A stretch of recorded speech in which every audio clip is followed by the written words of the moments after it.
વિષ્ણુ પુરાણ અનુસાર ભગવાન શ્રી કૃષ્ણે પોતે પાંડવોને એકાદશી વ્રતનું મહત્વ જણાવ્યું હતું. ભગવાન શ્રી કૃષ્ણ પાંડવોને જેઠ સુદમાં આવતી એકાદશીના ફળ અને મહત્વ વિશે જણાવ્યું છે, ત્યારે યુધિષ્ઠિરે કહ્યું કે જેઠ સુદ એકાદશીની શું અસર થાય છે? મને આ વિશે જણાવો.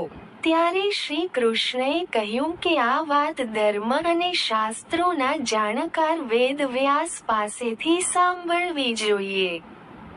ભીમે કહ્યું, હે પિતામહ, મેં પહેલેથી જ જણાવી દીધું છે કે હું ભૂખ સહન કરી શકતો નથી.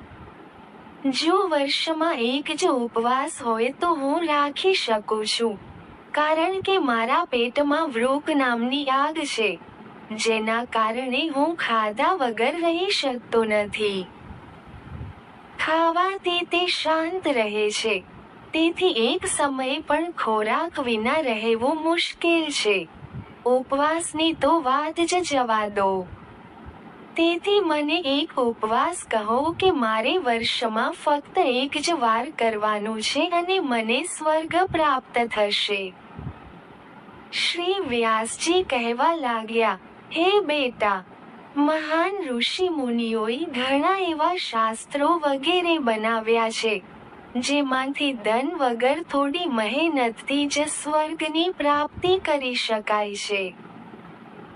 તેવી જ રીતે શાસ્ત્રોમાં બંને પક્ષની એકાદશીનું વ્રત મોક્ષ માટે રાખવામાં આવે છે. વેદ વ્યાસજીએ કહ્યું, હે કુંતી નંદન, જેઠ માસના સુદ પક્ષની એકાદશીને નિર્જળા એકાદશી કહેવામાં આવે છે. આ દિવસે દાંત સાફ કરવા સિવાય સૂર્યોદય સુધી પાણીનું એક ટીપું ગ્રહણ કરવામાં આવતું નથી.